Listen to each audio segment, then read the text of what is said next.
बिल्कुल ठीक, इसकी गर्दन में फांसी का हल्का ठीक आएगा, यही फांसी के लायक है। फिर अपना फैसला सुनाने लगा। कहते हैं यहाँ से दूर, बहुत दूर एक छोटा सा गांव था। उसमें एक छोटी सी एक कुटिया थी। उस कुटिया में एक साधु रहते थे और एक चेला। ये दोनों बस्ती से अलग अपने दुख सुख के दिन गुजार रहे थे कि एक रोज उन लोगों को सैर की सूझी। दोनों सफर की तैयारी करने लगे। साधु फकीर की तैयारी किया। दोनों ने बदन पर राख मली, छोटी सी डिबिया से जिसके ढक्कन में शीशा जड़ा हुआ था, चंदन निकालकर पेशानी पर लगाया, कंबल लपेटकर बगल में दबाया, एक हाथ में लकड़ी ली और दूसरे में जंबल, पाँव में खड़ावें अटकाई यानी जूते पहने और एक मर्तबा हरि का नाम लेकर चल पड़े। चलते चलते एक गांव में पहुंचे। शाम हो गई थी और दोनों थक भी गए थे, इसलिए उन दोनों ने सोचा कि रात यहीं काटी जाए, सुबह फिर देखा जाएगा कि किधर जाना है। चुनाचे दोनों एक अच्छी जगह देखकर ठहर गए। मुंह हाथ धोने और सस्ताने के बाद खाने पीने की फिक्र हुई। साधु ने चेले को सौदा सल्फ लाने के लिए करीबी बाजार में भेज दिया और खुद इधर उधर से लकड़ियां जमा करने लगा। चेला सीधा बनिए की दुकान पर पहुंचा और पूछने लगा, आटा क्या हिसाब है बाबा? उसने कहा, टके सेर साधु जी। और घी? टके सेर। शक्कर भी है बाबा? जी हाँ, सब कुछ मिलेगा। वो कैसे? टके सेर। वाह, सभी चीजें टके सेर। वो कहने लगा, हाँ साधु जी, यहाँ सभी चीजें टके सेर मिलती हैं। चेले ने यहाँ से जरूरत की चीजें खरीदी और सब्जी वाले की दुकान पर गया। वहाँ उसने आलू, टमाटर, गोभी और बैंगन का दाम पूछा। वहाँ भी सब चीजों का दाम टके सेर था। सस्ता सौदा पाकर चेला बहुत खुश हुआ। फिर उसने सोचा कि लाओ कुछ मिठाई भी ले लें। चुनाचे वो एक हलवाई की दुकान पर गया और पूछने लगा, पेड़ा कैसे सेर है बाबा? उसने कहा, टके सेर सरकार। बर्फी? टके सेर। मोतीचूर का लड्डू? टके सेर। और खाजा?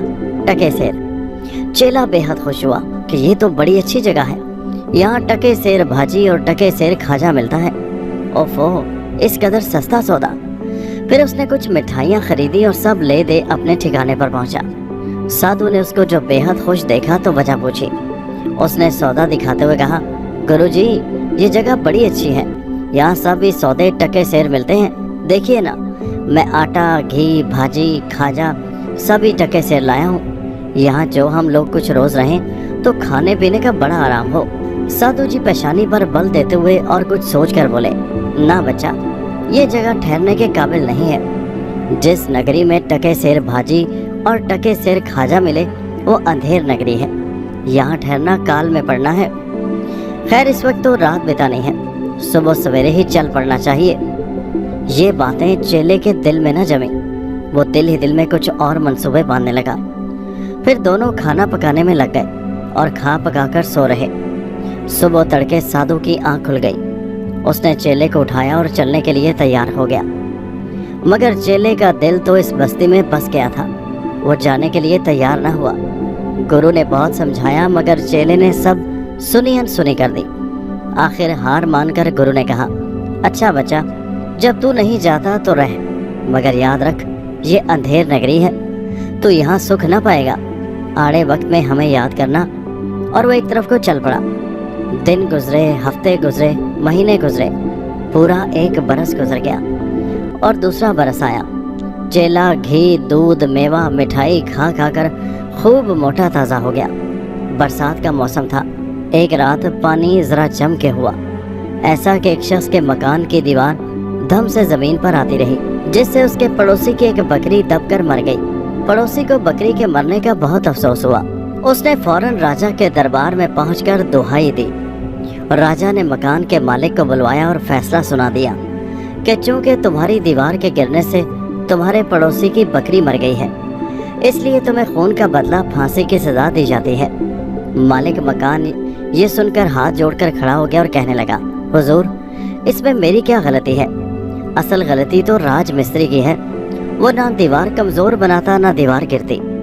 राजा ने मालिक मकान का ये उज़र सुनकर उसको छोड़ देने और राज मिस्त्री को गिरफ्तार करने का हुक्म दिया। हुक्म की देर थी कि मिस्त्री की गिरफ्तारी हुई। बुढ़ा राज मिस्त्री बिल्कुल सफ़ेद, जिसकी पलकें और भवें तक पकी हुई थी, न मुंह में दांत न पेट में आंत, एक खाट पर लादा लाया गया राजा ने उसको देखते ही फैसला सुना दिया।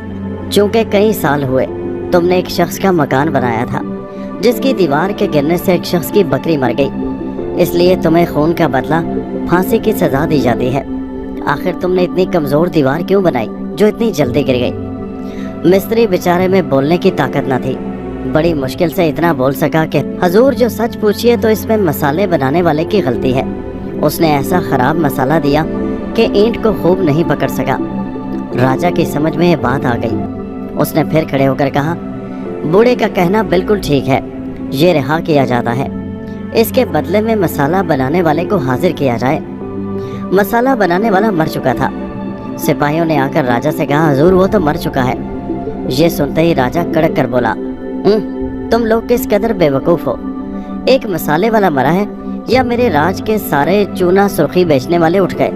अरे कोई तो होगा, उसी को हाजिर करो। एक बेचारा आफत का मारा चूना सुर्खी बेचने वाला गिरफ्तार करके राजा के दरबार में लाया गया। उसके पहुंचते ही बगैर कुछ पूछे गिछे हस्बे दस्तूर राजा फैसला सुनाने के लिए खड़ा हो गया। चूँकि तुम ही जैसे एक मसाला बेचने वाले ने एक शख्स को ऐसा खराब मसाला दिया था कि वो ईंट को ना पकड़ सका, जिसकी वजह से मकान की दीवार कमजोर थी और जिसको बने हुए अभी 100 ही साल हुए थे कि वो गिर गई, इसलिए तुम्हें खून का बदला फांसी की सजा दी जाती है। मसाला बनाने वाले ने दुहाई देनी शुरू कर दी और कहने लगा, सरकार महाराज, इसमें मेरी गलती नहीं है, गलती बहिश्ती की है। उसने काफ़ी पानी नहीं दिया होगा, जिसकी वजह से मसाला अच्छी तरह नहीं मिला होगा, जिसकी वजह से ऐसा हुआ। ये सुनकर राजा बहुत खुश हुआ कि असली मुजरिम का अब पता लगा है। उसने फौरन मसाला बेचने वाले को रिहा करके बहिश्ती की गिरफ्तारी का हुक्म सुना दिया। इत्तफाक से बहिश्ती भी मर चुका था और फांसी देना भी ज़रूरी था, इसलिए उसके बेटे और पोते गिरफ्तार करके लाए गए कि राजा जिसको पसंद फरमाएंगे फांसी दे दी जाएगी। एक की जगह पर कई को देखकर राजा बहुत खुश हुआ कि मेरे सिपाही बड़े वफादार हैं। वह फौरन खड़ा हो गया और फैसला सुनाने लगा, चूँकि तुम लोगों के बाप या दादा ने एक मर्तबा एक मकान बनने के सिलसिले में मसाला में पानी कम दिया था, जिससे अच्छा गारा तैयार नहीं हुआ, जिसका नतीजा ये हुआ कि दीवार कमज़ोर रही और सिर्फ 100 ही साल के अरसे में ढेर हो गई, जिससे उस मकान के पड़ोसी की एक बकरी दबकर मर गई। इसलिए तुम लोगों को खून का बदला फांसी की सज़ा दी जाती है। लेकिन ये लोग थे किस्मत के सेठ। जब फांसी के तख्ता पर लटकाए गए तो फांसी का हल्का सबके गले में ढीला हुआ।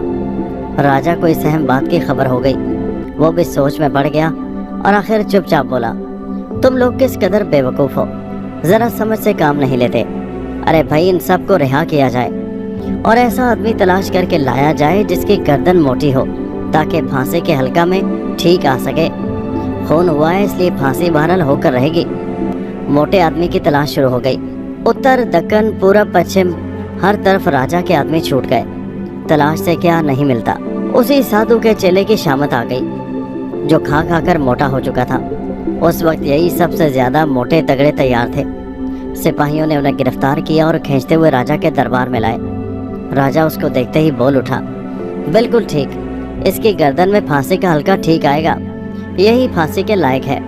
फिर अपना फैसला सुनाने लगा, जो कि असली मुजरिम यानी बहिश्ती या उसकी औलाद जिनकी गलती से खून हो गया है, उनकी गर्दनों में फांसी का हल्का ढीला होता है।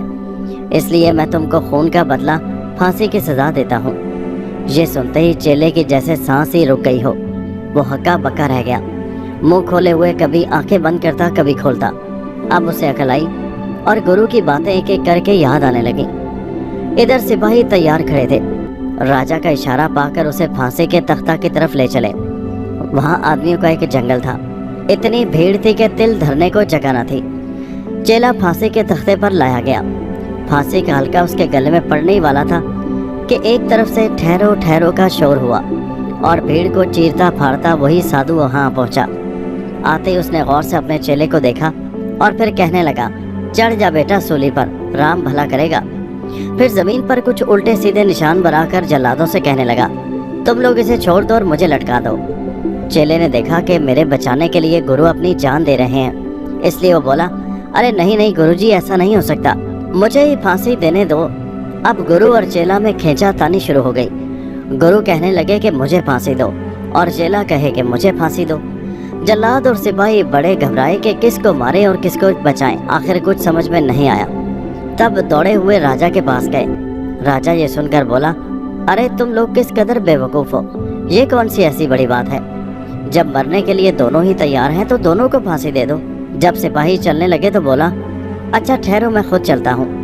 राजा ने जब अपनी आंखों से ये माजरा देखा तो उसको फिक्र हुई कि आखिर बात क्या है। ये दो के दो दोनों अपनी जानें देने के लिए मर रहे हैं। चुनाचे उसने साधु को अपने पास बुलाया और अलग ले जाकर उसकी वजह पूछी। साधु ने कहा, महाराज ये बात बताने की नहीं है, मगर आपसे क्या छुपाना। हमको अपनी बुद्धि से मालूम हुआ है कि ये घड़ी ऐसी शुभ घड़ी है कि जो कोई इस घड़ी फांसी पाएगा वो सीधा स्वर्ग में जाएगा।